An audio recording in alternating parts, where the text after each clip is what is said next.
All right, when we're picking up the air-fuel ratio, we put a sniffer in the tailpipe.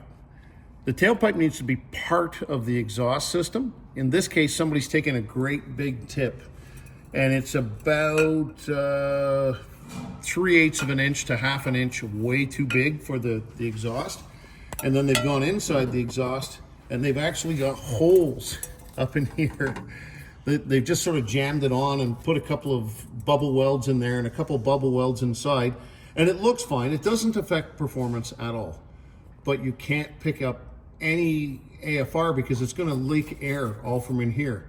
So this is your AFR reader, and basically if you look at the end of it right here, that's where the signal comes in. A little signal comes in, passes by here, a little bit of air will come out through there, and then it comes up through the sensor and it goes back into the computer. So this usually sits in here like this, and then we put that on, and it'll pick up the tailpipe, and it'll give us a very, very accurate picture of the air and fuel mixture that's leaving the engine. But the main point of this is that this needs to be part of the actual exhaust, not just kind of scab welded onto here like this. If you're going to a muffler shop, make sure that they put a cone inside of here that cones down to the size of the muffler, so you actually have a seal.